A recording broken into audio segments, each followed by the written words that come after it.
Hello friends, ओम श्री गणेशाय नमः। ओम नमः शिवाय। आप सभी का स्वागत है आपके अपने यूट्यूब चैनल पर।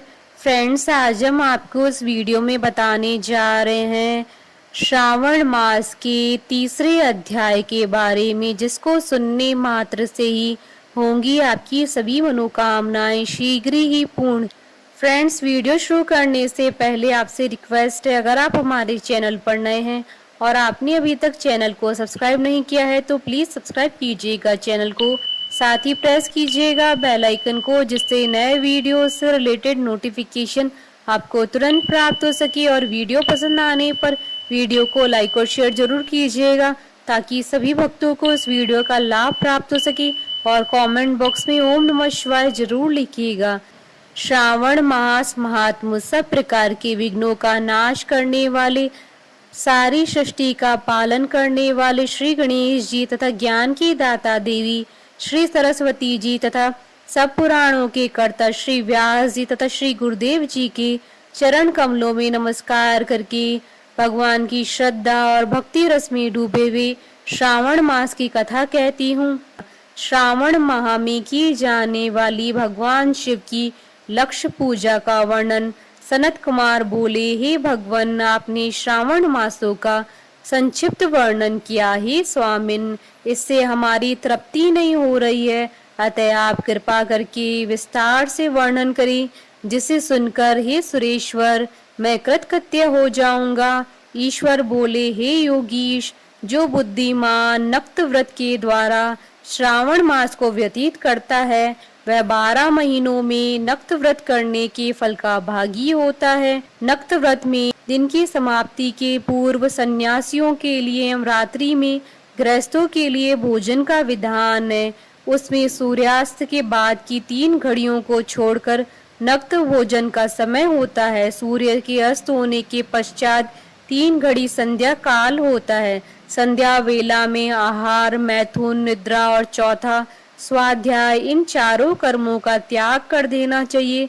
गृहस्थ और यति के भेद से उनकी व्यवस्था के विषय में मुझसे सुनिए। सूर्य के मंद पड़ जाने पर जब अपनी छाया अपने शरीर से दुगनी हो जाए, उस समय के भोजन को यति के लिए नक्त भोजन कहा गया है। रात्रि भोजन उनके लिए नक्त भोजन नहीं होता है। तारों के दृष्टिगत होने पर विद्वानों ने गृहस्थ के लिए नक्त कहा है। यति के लिए दिन के 8वें भाग के शेष रहने पर भोजन का विधान है। उसके लिए रात्रि में भोजन का निषेध किया गया है। गृहस्थ को चाहिए कि वह विधि पूर्वक रात्रि में नक्त भोजन करे, और यति, विधवा तथा विदुर व्यक्ति सूर्य के रहते नक्त व्रत करें। विदुर व्यक्ति यदि पुत्रवान हो तब उसे भी रात्रि में ही नक्त व्रत करना चाहिए। अनाश्रमी हो अथवा आश्रमी हो, अथवा पत्नी रहित हो अथवा पुत्रवान हो, उन्हें रात्रि में नक्त व्रत करना चाहिए। इस प्रकार बुद्धिमान मनुष्य को अपने अधिकार के अनुसार नक्त व्रत करना चाहिए। इस मास में नक्त व्रत करने वाला व्यक्ति परम गति प्राप्त करता है। मैं प्रातः काल स्नान करूंगा, ब्रह्मचर्य व्रत का पालन करूंगा, नक्त भोजन करूंगा, पृथ्वी पर सोऊंगा और प्राणियों पर दया करूंगा। हे देव, इस व्रत को प्रारंभ करने पर यदि मैं मर जाऊं तो हे जगतपते, आपकी कृपा से मेरा व्रत पूर्ण हो। ऐसा संकल्प करके बुद्धिमान व्यक्ति को श्रावण मास में प्रतिदिन नक्त व्रत करना चाहिए। इस प्रकार नक्त व्रत करने वाला मुझे अत्यंत प्रिय होता है।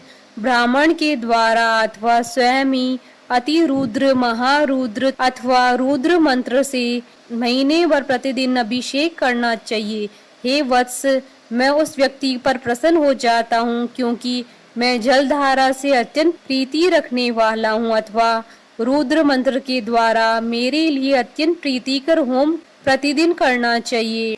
अपने लिए जो भी भोज्य पदार्थ अथवा सुखोपभोग की वस्तु अति प्रिय हो, संकल्प करके उन्हें श्रेष्ठ ब्राह्मणों को प्रदान करके स्वयं महीने भर उन पदार्थों का त्याग करना चाहिए।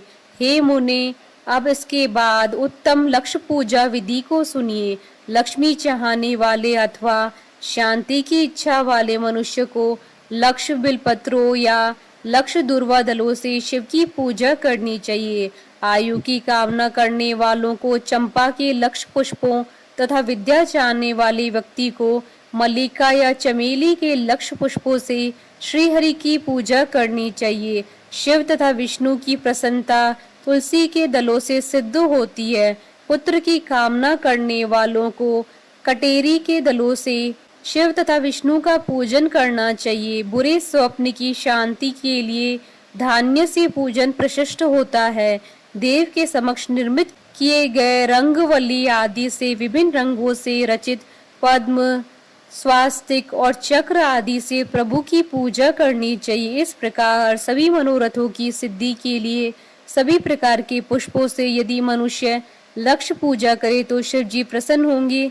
तत्पश्चात उद्यापन करना चाहिए, मंडप निर्माण कराना चाहिए और मंडप के त्रिभाग परिमाण में वेदिका बनानी चाहिए। तदंतर पुण्यावाचन करके आचार्य का वर्ण करना चाहिए और उस मंडप में प्रविष्ट होकर गीत तथा वाद्य के शब्दों और तीव्र वेद ध्वनि से रात्रि में जागरण करना चाहिए। वेदिका के ऊपर उत्तम लिंगतोभृत बनाना चाहिए और उसके बीच में चावलों से सुंदर कैलाश का निर्माण करना चाहिए। उसके ऊपर तांबे का अत्यंत चमकीला तथा पंच पल्लव युक्त कलश स्थापित करना चाहिए और उसे रेशमी वस्त्र से वेष्टित करना चाहिए। उसके ऊपर पार्वती पति शिव की स्वर्णमय प्रतिमा स्थापित करनी चाहिए।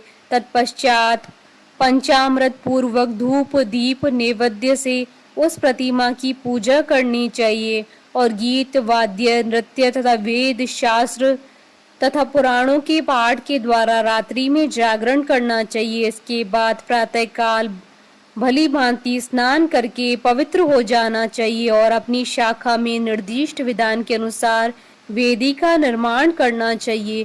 तत्पश्चात मूल मंत्र से या गायत्री मंत्र से या शिव के सहस्त्र नामों के द्वारा तिल तथा घृत मिश्रित खीर से होम करना चाहिए अथवा जिस मंत्र से पूजा की गई है उसी से होम करके पूर्णाहुति डालनी चाहिए। इसके बाद वस्त्र अलंकार तथा भूषणों से भली भांति आचार्य का पूजन करना चाहिए। तत्पश्चात अन्य ब्राह्मणों का पूजन करना चाहिए और उन्हें दक्षिणा देनी चाहिए। जिस जिस वस्तु से उमापति शिव की लक्ष्य पूजा की हो उसका दान करना चाहिए।